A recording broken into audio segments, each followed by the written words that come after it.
وبسم الله الرحمن الرحيم هنبدا مع بعض رياكشن مباراه اللي بيسموها قمه، معرفش قمه ازاي، وهي بين الاهلي وزوجته المفضله، يعني مش بين الاهلي وحد غريب عنه، والكاميرا بتيجي على فيريرا. انا عايزك بس يا فيريرا تفتكر حاجه مهمه، لما كسبك الكابتن ايمن الرمادي المدير الفني بتاع نادي اسوان، قلت له بعد المباراه انا بس عايزك تلعب كده قصاد النادي الاهلي.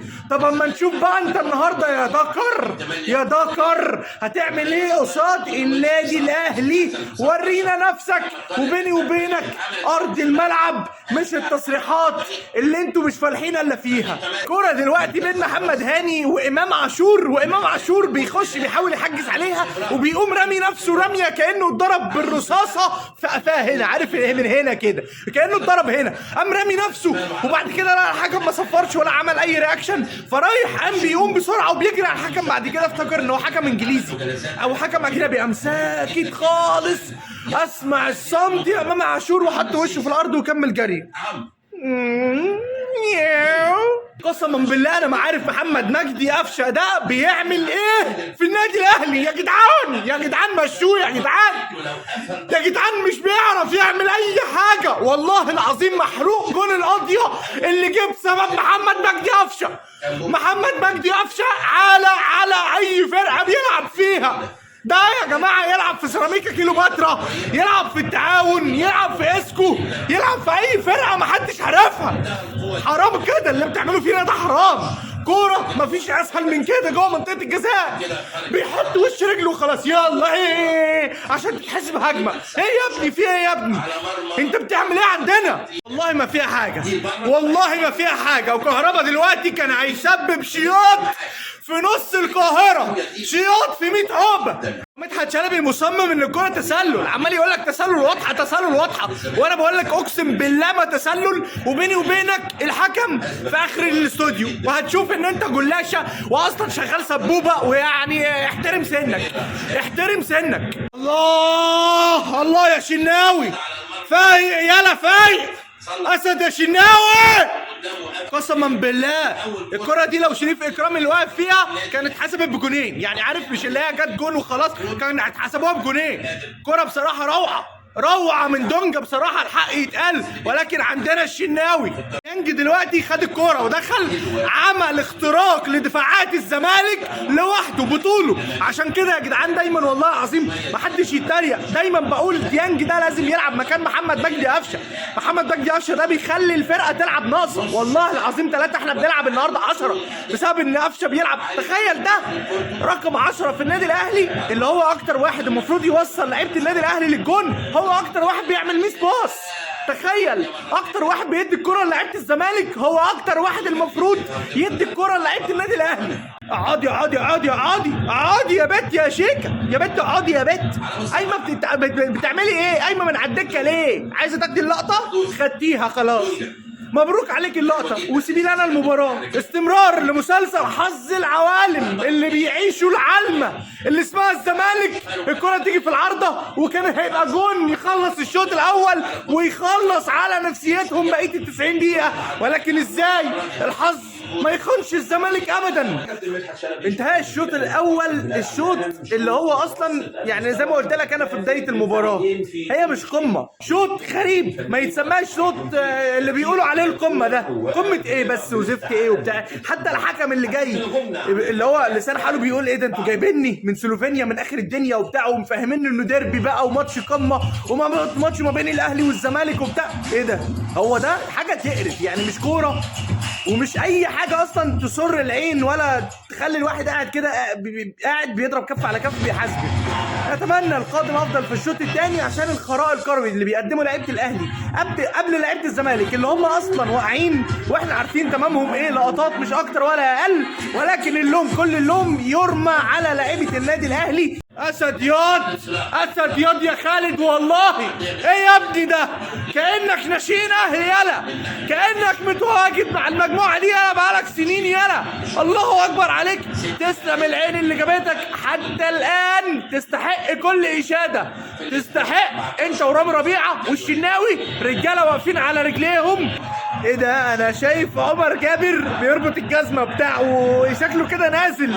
وحشتنا يا راجل، وحشتنا يا راجل. ده انا كنت بشوفك انا والاهلاويه، انت او محمود علاء حوده حبيبنا في الملعب، كنا بنتفائل. انا زعلان ان انت على الدكه. يا مراحب يا مراحب يا عمر يا جابر.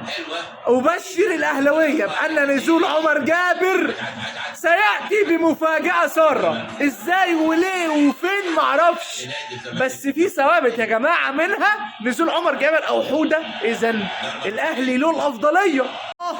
لو كرة كهربا اللي فاتت دي كانت جد، ولكن اللي جايه باذنك يا رب كهربا هيسجل، بس مش في المرمى، ده هيسجل في قلوبهم، هيسجل في يعني في حته انتوا عارفينها، هيسجل ان شاء الله. واسمعوا وافتكروا كلامي، ان شاء الله كهربا اللي جايه.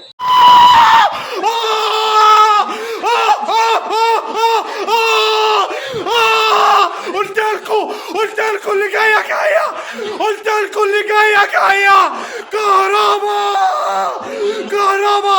انا مش مراهن على كهربا بس، انا مراهن على لعيبه الاهلي كلها وبالذات كهربا. قلت لكم اللي جايه هتيجي.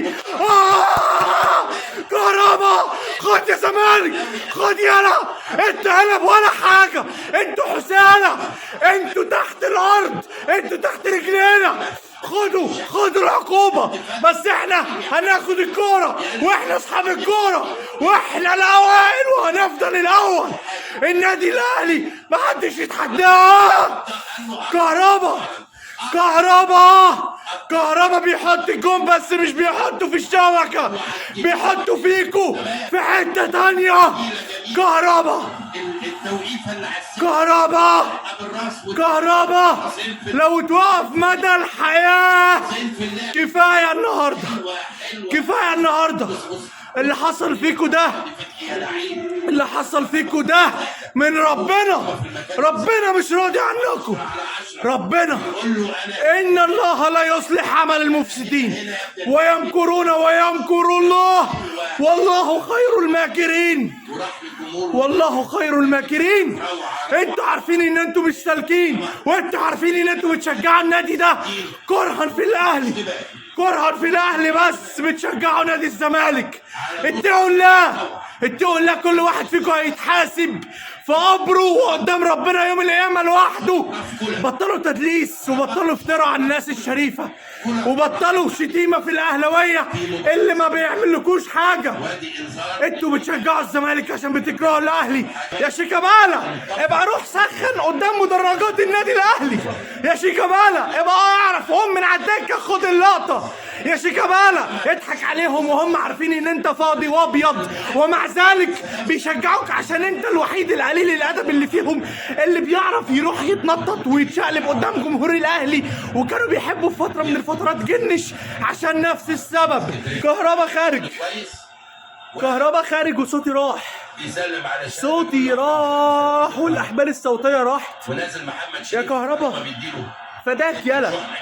فداك يا الرجاله تكرم، والرجاله تتشال فوق الراس، واللي اشترانا نشتريه، وشراء النادي الاهلي وجمهور النادي الاهلي بالدنيا. عايز بس حاجه واحده بس، انا بتمنى حاجه واحده بس من ربنا، اشوف النهارده الزملكاويه هيفتحوا الفيس يكتبوا ايه. اشوف قناه الزمالك النهارده، اشوفها انا النهارده قاعد لحد 4 الفجر. انا مش رايح في حته، انا بكره مش رايح في حته، انا قاعد في الزملكاويه النهارده. يا لهوي على اللي هيحصل وعلى اللي هنشوفه النهارده. انا مش متخيل. يا لهوي، ده الجون ده ولا خازوق القضيه. الجون ده انا مش عارف، مش لاقي له وصف والله. الجون انت عملت فيهم ايه يا كهربا؟ انت عملت فيهم ايه؟ يلا صوتي راح يا مش عارف اتكلم. تخيل انا صوتي راح، امال هم هيحسوا بايه؟ انا عرقت قسما بالله، عرقت، ودرجه الحراره تقريبا 15. تخيل ده، انا عرقت، انا مش قادر. هم بقى حاسين بايه؟ انا عرقت من الفرحه. هم عرقوا من ايه؟ وعرقوا فين؟ وفي انهي حته؟ انا عايز اعرف هم عرقوا فين، عايز اعرف ضروري. لازم حد يقول لي يا جدعان الزمالك فك يا جدعان. الدقيقة 70 الزمالك فك والله. اللعيبة ما فيش حد واقف في مكانه. استغلوا يا جدعان، استغلوا الفكة دي، استغلوها. التفكك ده استغلوه، حرام عليكم. صوتي راح. ادوا بالتاني، ادوا بالتاني. اي نعم مش هيبقى بجمال الاولاني، ولكن ادوا بالتاني. هم ولاد حلال ويستاهلوا. ياه كان هيجي الجون التاني، كان هيجي الجون التاني. انا شكلي هبطل، انا مش قادر اصور تاني. هي اوفسايد، هي اوفسايد. انا مش هعرف ادي رياكشنات تاني. انا خلصت كل الرياكشنات اللي عندي، والله خلصت كل الرياكشنات اللي عندي. الكهرباء وجون كهرباء. انا مش قادر اتكلم، فاعذروني. يا نهار ابيض، يا نهار ابيض، يا ليله حمرا، يا ليله زي الكبده، يا ليله، يا ليله، يا ليله. محمد شريف بيرجع من ساعة مباراة منتخب مصر في الكاميرون في أفريقيا، من ساعة ما كيروش ضيع نفسيته وهو ما جاش، ولكن بيرجع على زوجته المفضلة، مراته المفضلة، الزمالك حبيبنا. بيرجع لنا كهربا وبيرجع لنا محمد شريف. يا جدعان يا ريت كل ماتشات الدوري المصري زمالك. ايه يا راجل ده؟ ايه الكرم ده؟ ايه الكرم اللي هيخلع ده؟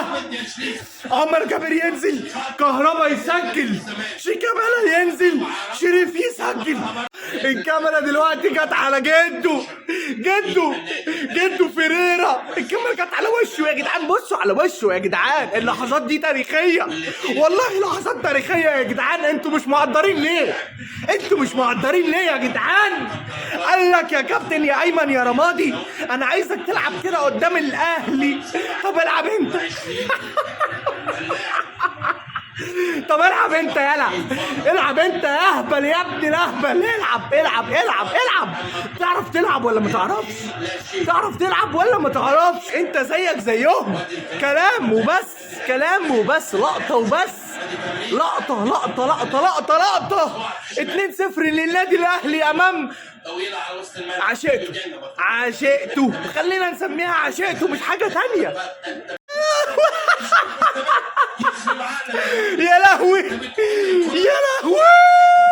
يا لهوي كان نفسنا في جون واحد لكهربا.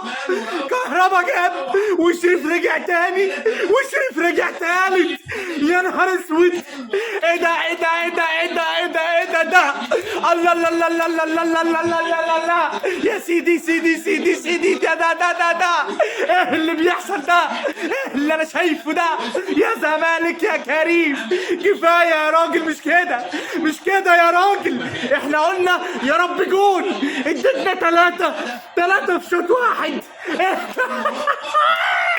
واو وهوبا جامدة قوي. احنا كده مش محتاجين صفقات يلا. الزمالك خلانا مش محتاجين صفقات خلاص كده. جالنا الكهرباء وجالنا شريف. مدحت شلبي بيقول لك اصلها مباراة والسلام. ارفع راسك يا زملكاوي، اصلها مباراة والسلام في كرة القدم. لا يا حبيبي دي مش مباراة والسلام، دي رد على حاجات كتير قوي. دي رد على سفالة وقلة ادب وخطف الاعراض وشتيمة الناس المحترمة وشتيمة الاهالي اللي بيخشوا ويسمعوا التلفزيون بودانهم شتيمة جمهور الزمالك للكوادر الاهلاوية والجمهور الاهلي. الماتش اللي فات اسمع جمهور بيقول عيلة صالح عيلة وسخة، الاهلاوية ولاد. ليه انا اسمع كل ده؟ واهلي واهلك واهل اي حد قاعد قدام التلفزيون يسمع كل ده. شيكابالا يروح يسخن قبل الماتش ما يبدأ قدام جمهور النادي الاهلي عشان لما الماتش يبدأ جمهور الاهلي لما يشتموا يقوم هو يطلع يقول بيشتموني يا كابتن، بيشتموني بامي ميتها يا كابتن. المباراة دي مش مباراة في كرة القدم. المباراة دي لعيبة الاهلي زودت خراب على خراب. اللعيبة دي ردت على حاجات كتير قوي بس ردت برجليها، ردت ككورة عشان احنا لعيبة كورة، احنا نادي ليه علاقة بالرياضة وبالكورة. لكن هما وساخة وقلة أدب وخطف الأعراض ورد وشتيمة وإهانة وافتراء وكذب وبلطجة ودعارة وسفالة وحشيش ونتف باط وسبخ شعر. حاجات كتير قوي المباراه دي بترد عليها. دي مش مباراه كره القدم يا مدحت يا شلبي، وانت عارف كده، ما تعملش مش عارف.